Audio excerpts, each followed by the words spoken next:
Le Rwanda viole ce qui a été convenu à Washington d'un ton ferme s'indigne le ministre congolais de la communication et porte-parole du gouvernement, Patrick Muyaya, après des menaces d'attaque du camp rwandais, après justement la signature de l'accord de paix à Washington.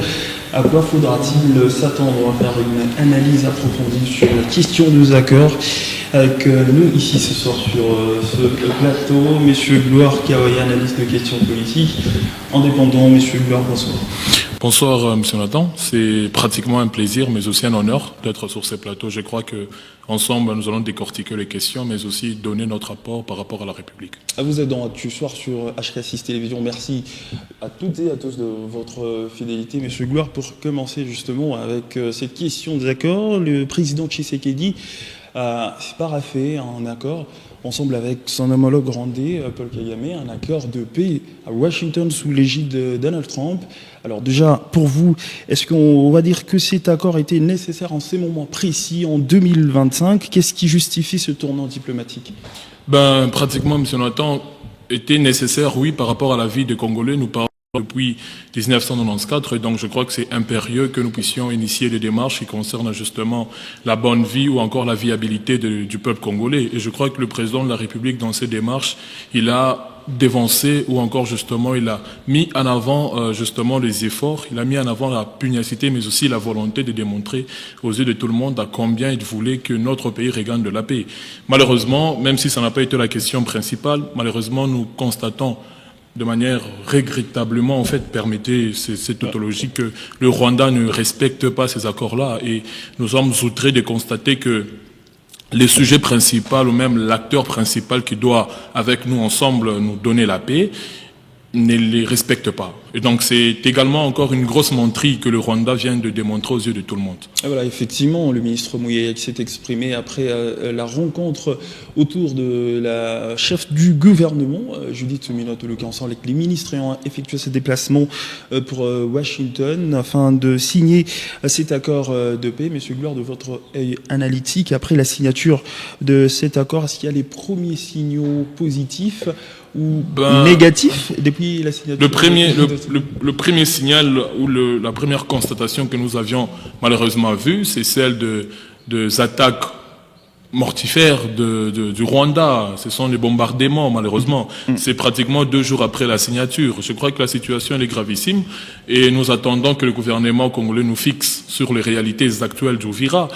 Mais nous nous acharnons contre le Rwanda parce qu'il ne respecte pas les accords. Nous signons le 4, mais les 6, déjà, ça commence. Je crois que le président, dans son adresse à la nation, il a également évoqué ces côtés-là. Donc, nous croyons que la première alternative a été posée, celle de la diplomatie, mais nous croyons également qu'il faudrait, en d'autres termes, retirer d'autres mesures ou retirer d'autres stratégies pouvant nous rétablir la paix. Voilà, justement, le ministre l'a fait savoir que le gouvernement, dans son exercice de redevabilité, reviendra justement pour éclairer la situation sécuritaire sur l'ensemble du territoire. Monsieur Gloire Kawaya, selon vous, quels sont les principaux obstacles à la mise en œuvre de l'accord sur terrain ? Est-ce qu'en dehors, il y a vraiment certains obstacles qui font en sorte que les prescrits ne soient pas appliqués sur terrain, et pourquoi la violence malgré l'engagement des deux parties? Il y a pratiquement 2 accords ou 2 processus. Ouais. Le premier, c'est celui de Washington. Je crois que ça a été finalisé. Le second, c'est celui de Doha, parce que, comme l'a dit le ministre Patrick Muyaya, nous parlons avec le père et également avec le fils. Et le fils, nous pratiquement factuellement parlant, c'est l'AFCM 23.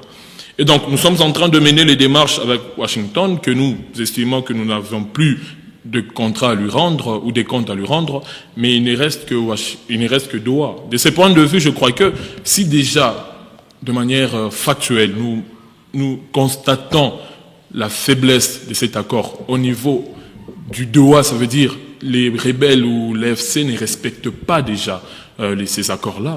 Mais nous pensons qu'il faudrait à un moment donné s'imposer, parce que nous n'allons pas rester que dans le jérémiade. Nous devons imposer cette paix-là. Certes, nous voulons une paix différentes démarches. Ça veut dire nous voulons dialoguer, nous voulons parler avec entre guillemets, ces groupements, ces mouvements rebelles, mais nous aimerions que ces mouvements rebelles soient également dociles, voyez au fond, soient sérieux à respecter ces engagements-là. Certes, la finalité n'est pas encore donnée pour le processus de Doha, mais nous disons qu'il faudrait quand même montrer justement cette pugnacité, cette volonté de démontrer que nous voulons également parler avec le gouvernement, chose qui est difficile à constater sur terrain. Et pourquoi le M23 ne parvient pas à respecter le cessez-le-feu? Est-ce que c'est parce que le Rwanda se présente à Washington et que le M23 peut se dire que nous sommes dans un autre processus, c'est celui du Qatar? Est-ce que, vu que le Rwanda s'est présente, le M23 ne se sent pas vraiment concerné ou le Rwanda, en se présentant, reconnaît le parrainage? Parce que factuellement parlant, le Rwanda, je crois même le rapport de l'ONU a été donné, que le Rwanda détenait plutôt, l'AFC M23 détenait des armes sophistiquées. D'où proviennent justement ces armes-là? Voilà pourquoi nous accusons farouchement le Rwanda. Parce que le Rwanda reconnaît cette paternité, même si le Rwanda nie ce parrainage, est-ce qu'en se présentant à Washington, c'est une façon de reconnaître ce soutien-là? Exactement. Vous voyez, il a fait quand même un vœu, ou un aveu pratiquement. C'est que le fait de se présenter à Washington, aux yeux de tout le monde, aux vues aussi de tout le monde, nous avions démontré qui soutenait l'AFC M23. Vous voyez au fond. Et si l'AFC ne respecte pas cet accord-là, parce que nous pensons que son père, entre guillemets, est pareil que son fils, en fait, tel père, tel fils. Donc, d'autant plus que si le papa ne le respecte pas, le fils ne le respectera pas non plus. Et donc, nous parlons justement dans cette phase-là. Mais nous aimerions que ici, sur base ou sur pied de l'article 187 de notre Constitution, les forces armées ont pour mission de protéger l'intégrité du territoire. Techniquement parlant, nous avons certaines faiblesses, mais nous implorons à ce qu'aujourd'hui, au moins le budget de l'armée a été revu à 30%. Ce sont justement des initiatives salvatrices pouvant permettre à notre armée de nous protéger et de nous protéger de manière efficace. Alors, l'accord prévoit des mesures contraignantes en cas de non-respect de différents prescrits? Il faudrait quand même le lire minutieusement, cet accord-là, pour comprendre que, au-delà, parce que l'accord avec le Rwanda n'est pas seulement sécuritaire, il est également économique, il est également régional. Donc, au fond, il faudrait le lire minutieusement et clairement pour ne pas, justement, avoir une avancée avant la compréhension elle-même. Mais, ici, est-ce qu'il faudrait... Moi, je crois que les contraintes vont pleuvoir au niveau de l'accord de Doha. Ça veut dire, au fond, entre le gouvernement congolais et l'AFC M23. Ce serait d'une manière aussi ostentatoire pour leur permettre de ne plus récidiver. Vous savez, l'histoire avec les M23 n'a pas commencé aujourd'hui. Nous sommes en train de perdre nos mamans, nous sommes en train de perdre nos pères, et cette situation, elle est tristissime, en fait. Et je crois que, à ce niveau-là, il faudrait imposer, justement, des contraintes qui sont serviles, qui sont graves, afin que ces rebelles ne récidivent pas. Parce que, certes, le président Tshisekedi pourrait partir au fond, mais il y aura un autre président. Je crois qu'il ne doit plus retrouver cette vomissure entre guillemets. Alors si l'accord est partiellement mort-né ou bloqué, parce que vous avez dit le 4 décembre et puis le 6, il y a eu affrontement sur terrain.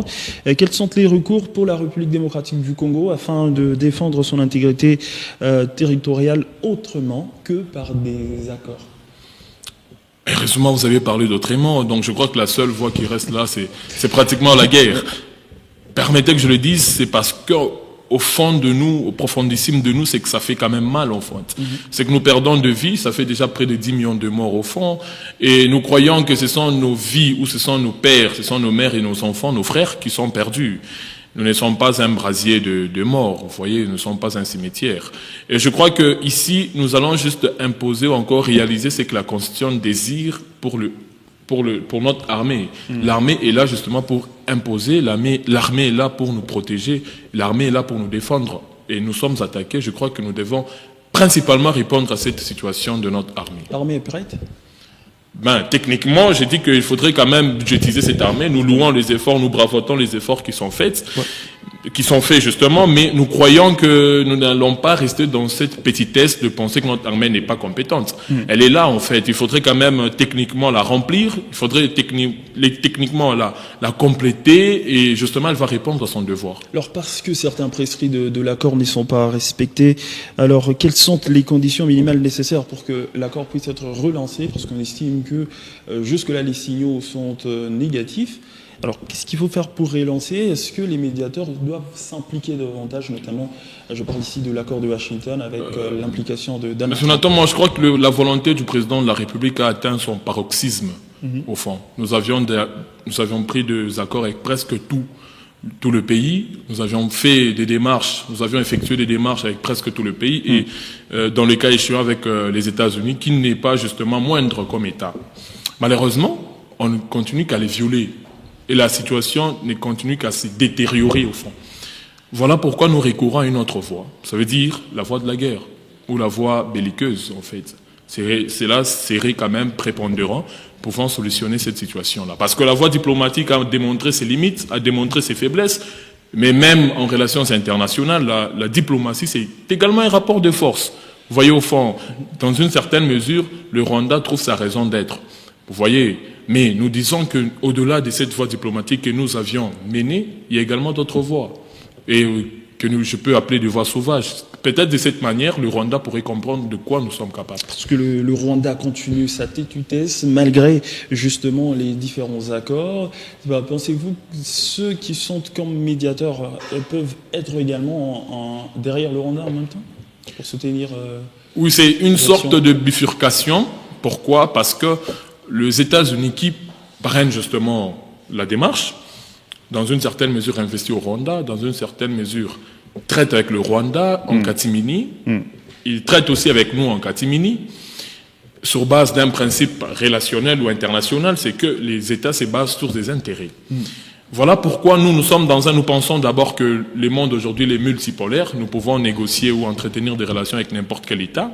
De ce point de vue, nous n'avons pas péché. Si nous l'avions fait avec les États-Unis parce que nous avions estimé que les États-Unis étaient capables de nous donner ce dont nous avons besoin. Mais il reste d'autres puissances, que la Chine, la Russie, ce sont des puissances qui sont là en fait. Je crois que si le Rwanda est traité ou encore collabore avec les États-Unis, c'est entre guillemets, c'est supposément intérêt économique en fait. Mais nous en avons plus. Voilà pourquoi nous avions demandé aux États-Unis de bien venir chez nous. Ça veut dire nous disposons de minéraux qui sont réels et factuels. Passer par la voie...